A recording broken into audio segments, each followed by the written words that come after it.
Hi, I'm Jennifer Howard for the Archive of American Television. Today is November 5th, 2007, and it is my great pleasure to be interviewing Roy E. Disney in Burbank, California. All right, well, thank you so much for sitting down with us today for the interview. Nice We're to going be to start here. off with some questions about your early years, the early years of the Disney Company. Okay. To get things rolling. So the first question I have for you is, what was your name at birth? Roy Edward Disney. The Edward after my mother, who was Edna. Did you have any nicknames growing up? Roy Jr. was, I think, the only one people knew me by, and although some people called me Roy Edward. Or Roy. Now I'm Roy E. Roy I don't E. know how it got to be that way, but here it is. When were you born? January 10th, 1930. And where? In Los Angeles, California. Good Samaritan Hospital. And where did you grow up? Basically in Hollywood, my first 4 years, we lived right by the old Disney studio in Hyperion, and then moved out here to the San Fernando Valley. I've lived within 4 blocks of where we moved to ever since, in the Toluca Lake area. What was your mother's name? Edna Francis. And what did she do? She was one of 6 kids, born in 1892, I think. She just grew up in Kansas City, basically trying to help her mother stay alive and help her family stay alive. She was working, I believe, at the Kansas City Star in some way when she met my dad. Way back when. This is 1910, probably 1912, 14, somewhere along in there when they first met. Do you have any siblings? No, I was an only child, which is a good thing and a bad thing. And what was your father's full name?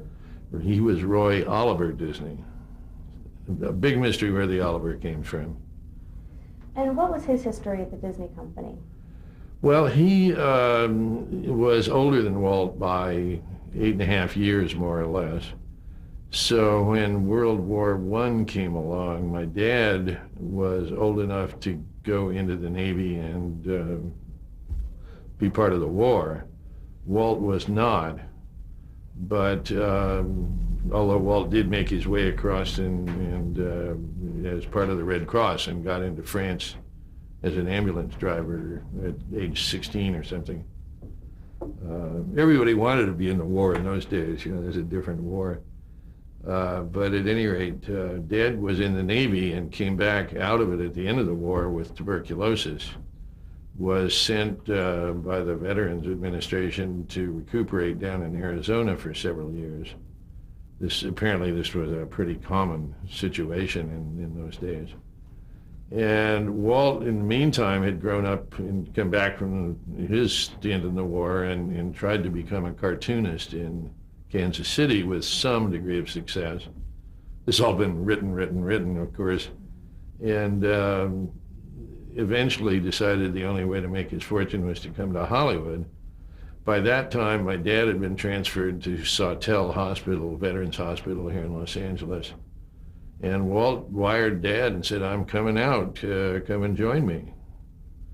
And Dad checked himself out of the hospital that day, apparently, well, he didn't check himself out, he just left. And joined up with Walt, and that was the beginning of the whole enterprise. Now, what was Walt's role in the company? Walt was the company. Walt was the creative force and the driving force for everything that ever happened there the whole time. My dad was, well, here's the story my dad always told about their relationship. He was the older brother, as I said, by 8 years. And there were 2 brothers older yet than them. And so my dad became the de facto babysitter for Walt when he was little. Well, they lived in a house with an attic bedroom that the 2 of them occupied for quite some time, and they slept together in a double bed. And my dad's version of the story was that he'd say, Walt had a little problem with wetting the bed, and he used to, quite often, he'd pee all over me. And he'd kind of smile and he'd say, and he's still doing it. And it was a very affectionate but a slightly irritated version of their relationship. But I always thought it described it quite well. Now, what was iWorks' role in the company in those early years? One of Walt's jobs early days in Kansas City was at a little studio where they were making cartoons for theatrical showing. A lot of them were just still drawings that became slides, advertising slides. It was really an ad agency. And Ub was another of the artists working there, and in fact an artist that Walt admired very much. And so they got to know each other. They were about the same age, and got to know each other with a working together kind of a relationship. And when Walt did come out here to Hollywood, Ub was the first guy who wanted to come with him. Because Ub could really draw and animate a lot better than Walt, in fact. But he left the company fairly early on? He was, he drew probably the first 2 or 3 Mickey Mouse cartoons in a lot of work that preceded Mickey Mouse, almost single-handedly. I mean, he was really fast, and it was a different world in those days. And of course, there was no sound, so there were a lot of things different. But they finally had their creative differences, as Hollywood is famous for, and Ub decided he could do better by going his own way. He had ideas for other characters, and he went off for quite some time, started his own studio, made a bunch of films. This was in the 30s. Eventually couldn't make a go of it, and he actually came back to Disney as more or less the head of the machine shop and all the technological advances that were going on. And he was absolutely a genius in that field. I think Ub invented about 2/3 of the technological steps forward that were made between the late 30s and into the 50s and 60s. So there was no grudge then because he had left the first time? Well, the relationship was clearly different after, he'd gone off on his own and come back, but there was a great deal of admiration back and forth between the two. When did the company move into features, to feature animation? Well, that was Snow White and the Seven Dwarfs, which opened in 1937. Just historically, Mickey Mouse was born and became a big hit in 1928. And that was the first sound cartoon, as well as the first Mickey Mouse that came out, so that all happened at once. And Walt right away wanted to experiment and push the medium. And there was sound, and then there was color, and then there was a series of shorts that they began to make called the Silly Symphonies that were not Mickey Mouse, not Donald Duck. They were abstract ideas. Skeleton Dance was one, The Old Mill, a bunch of really interesting, truly kind of experimental pieces. Most of them won Academy Awards too. All really kind of practicing to see what you needed to do to make a feature-length film in this medium. And they were all, rehearsals to make Snow White, I think, although I don't think even Walt knew it was going to be Snow White at the time. Once they moved into features, did it change the fortunes of the company?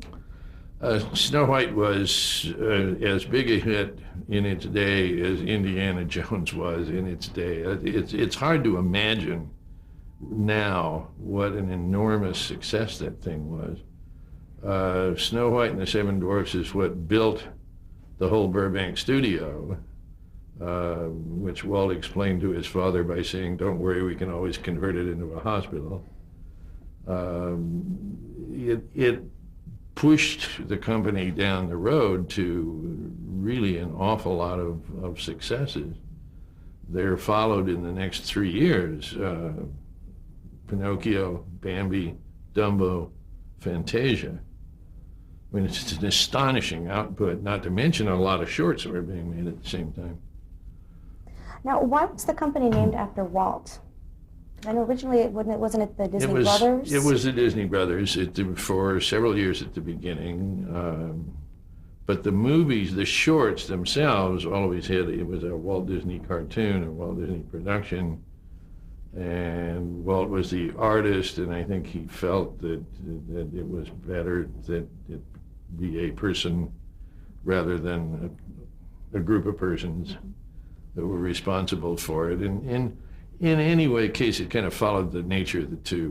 Walt was the outgoing showman, and my dad was back in the back office wearing a suit and tie and doing business with the bankers, you know, and so their personalities really pretty much followed that line. So there was no ego for him about the lower profile role with the company? Oh, I think, yeah, sure. I mean, of course it hurt him, you know, but were they close? He saw it as the right way to do things, because clearly a Walt Disney production would be, you know, better sale than Roy and Walt Disney present, or the Disney Brothers present, or whatever, you know. And he could see that was the right way to go. And anyway, that's what Walt wanted, and that was, my dad wanted to do what Walt wanted. So did they have a close relationship? They were very, very close, as only brothers can be. But they could also argue like brothers. That's a two-edged sword. As a child, when did you first become aware of the family business? I can say I always knew it, you know, in some way or another. I know I have pictures of me at age 1 with Mickey Mouse dolls around me and that sort of thing. So I don't think there was a time when I didn't know it. And in any cases, when I was a kid in the 30s, it wasn't a huge business the way it is now. It was just this little cartoon studio with one little character, you know, and although Mickey was very famous, that's all we were, was, until Snow White at least, was this little old cartoon company. So I don't think I, you know, thought of it as the giant, overwhelming kind of thing that takes over your life. Now, you mentioned earlier that the studio was originally on Hyperion. When did it move to Burbank? Right after Snow White. So I think we moved onto that lot in 1940. If it wasn't 1940, I'm real close. Did you visit often? Visit your dad at work? Oh, I can remember, yeah. I can remember visiting my dad from the time I was maybe 3 years old. Because being an only child, my mother used to drop me off at Dad's office to babysit while she went shopping, which she was really good at. And I'd wander, and he'd get me to say, "Get out of my office," you know, and so I'd wander the halls. I got to know a lot of the artists, and they'd invite me in and show me what they were doing, and so it was just always sort of a part of my being, was being around artists. Did you have basic carte blanche to roam the lot freely? Yeah, pretty much. Everybody knew who I was, you know, and it was a tiny little organization then. There were probably, 150 employees or something at the most.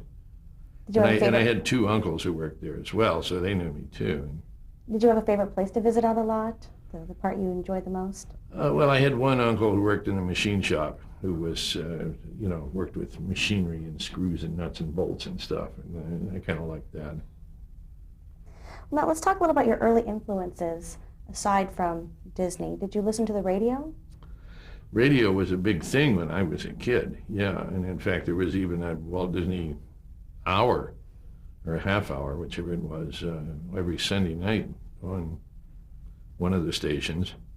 And we were summoned in from playing in the yard to sit down in front of the radio and listen to that one. But it was the days of Fibber McGee and Edgar Bergen and some of the comedy hours. And the Your Hit Parade was a big deal, I kind of remember. And so, and that's what people did, was listen to the radio. You know, there wasn't much TV to watch. What about movies? We did sit in front of it like it was a big TV, though. It was funny. It was a huge set, you know. and a big dial in the middle of it, and everybody would sit there watching it like it was actually doing something. What about movies? Did you enjoy going out to the movies? Yeah, a fair amount, I think. We didn't go to movies a lot, but I on the lot, I saw movies in projection rooms or in our theater later on. And then finally in college, I began to go to movies a lot. What were your hobbies growing up?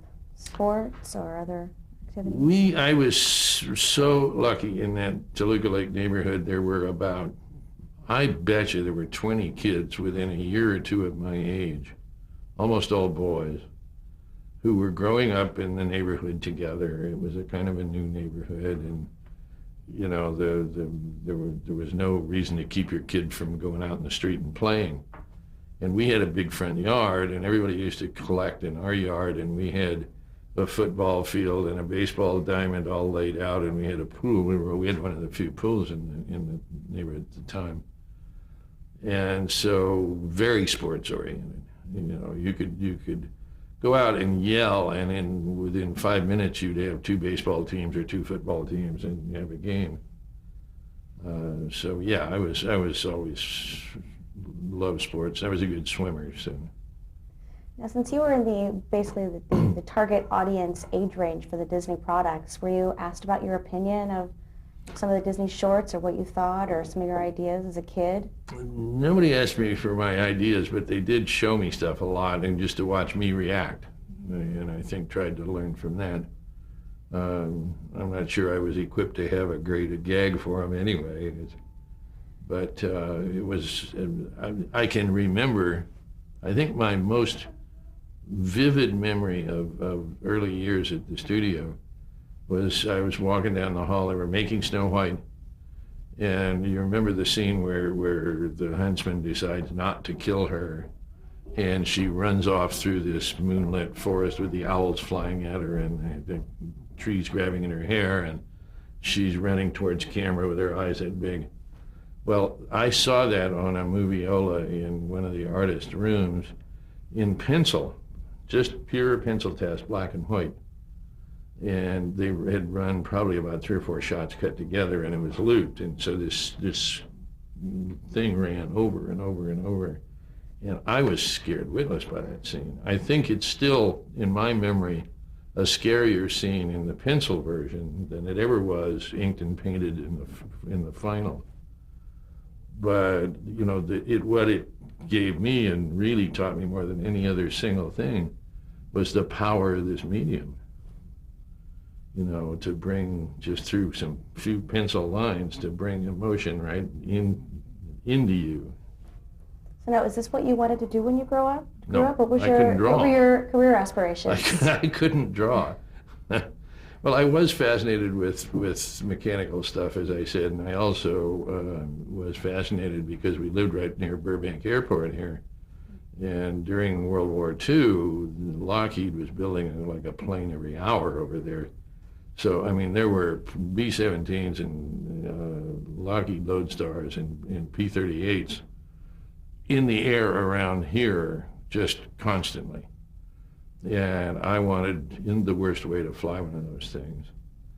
And I had some degree of mechanical ability, and so I decided I wanted to be an airplane designer. So when I went off to college, I majored in engineering for 2 years. But you're not an engineer, so I'm what not happened? an engineer. I flunked calculus, and that sort of time out. And rethink this deal, you know. And the one thing I could do was write. I'd always been fairly facile as a writer. And so I thought, well, I could major in English because I know I can pass that. That's my now advice to kids who want to know what to major in college. I major in what you think you could get by on. Where did you go to college? A little college called Pomona to the east of LA, 60 miles. And what were your plans upon graduating with your English writing major? I didn't have any.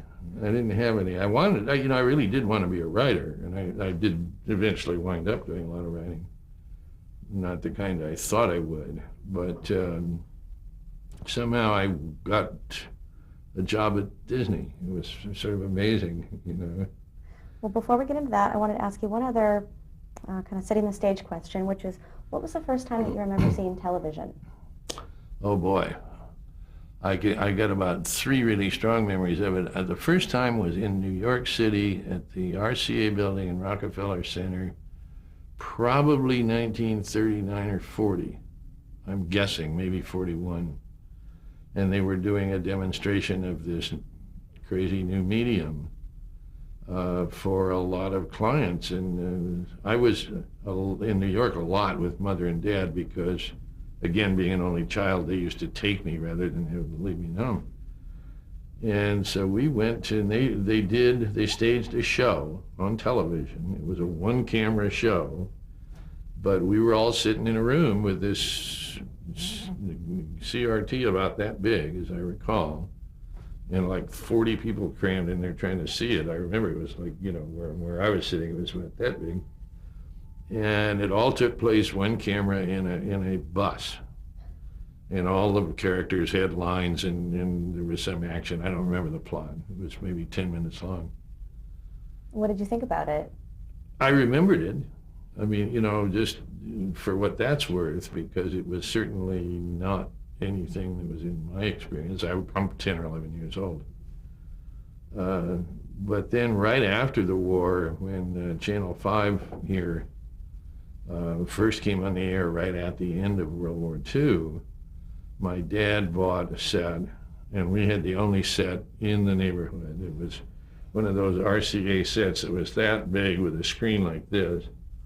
And then we bought this magnifying glass to put over it, so it made this thing look a little bigger.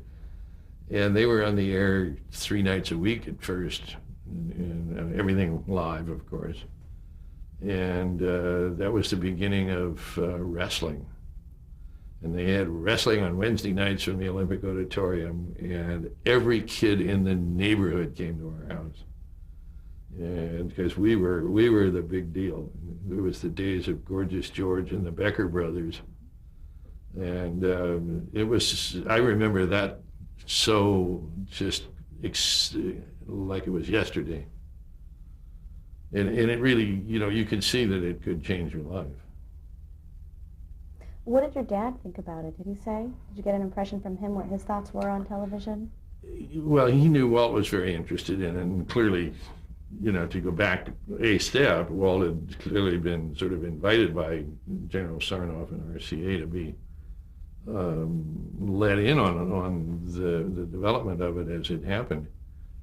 And Walt saw it as another medium to entertain on, unlike a lot of people in town who saw it as competition. Walt saw it as a friend, and right from the start. So you know, my dad's view of it was, well, Walt wants to do this, and I think he's right, and let's do what we can when we have the opportunity. Now, before we get into your career at Disney, there were a couple other jobs I wanted to touch on. One was for NBC as a page. Yes, I was. How did that happen? What was that job? That was actually my first job out of college. I was introduced to John West, who was running the NBC operation out here on the West Coast. And he gave me a job as a page. They were still down at Sunset and Vine. And we had 3 big radio studios and a couple of little TV studios at the time. Groucho Marx was being filmed down there. Bill Stulla, Engineer Bill, and did the kids show in the afternoon. Dinah Shore was being broadcast in color. I think that was one of the very, very first color transmissions that was going out. I never saw it in color because we didn't even have a color set ourselves yet. And let's see, and then there was a lot of radio going on. The Great Gildersleeve and Fibber McGee and Red Skelton and a lot of great, great stuff. So I worked down there for 6 or 8 months as a page, all dressed up in my little blue suit and suede shoes, trying to, you know, herd people in and out of studios. It's a great lesson in the behavior of the public. So why did you end up leaving that job? Well, I kind of grew out of it actually. They just started that year. That would have been 1952, I guess, to build the first two stages that are now the Jay Leno stage over here in Burbank.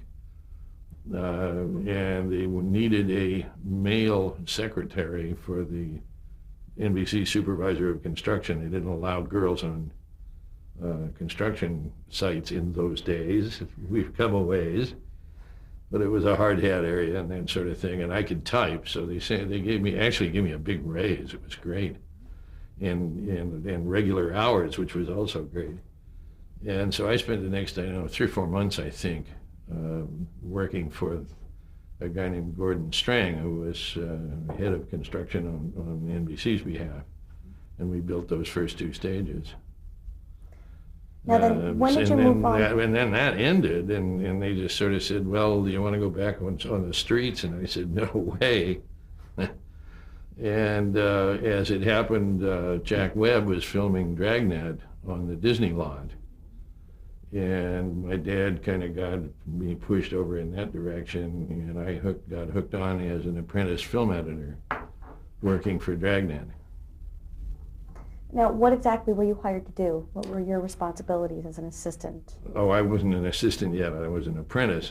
Assistant. And what you do then is you rewind reels, you splice, you carry things back and forth to people who want them. You were generally a gopher. The big splicing the work reels was the biggest thing, because Dragnet was a show made up of really short cuts, as you may remember it, just the facts, ma'am. And so there wasn't a scene in it longer than about that, and to make a 1,000-foot reel up out of cuts that long means a lot of splices. So. Did you have any experience in editing, or you learned on the job? I had fooled around with 16 millimeter film on my own a little bit, so I knew how to run a splicing machine a little, and I knew, the basics of 24 frames a second and all that sort of thing. But there's always a lot to learn. All right, let's stop right there. Change the tape.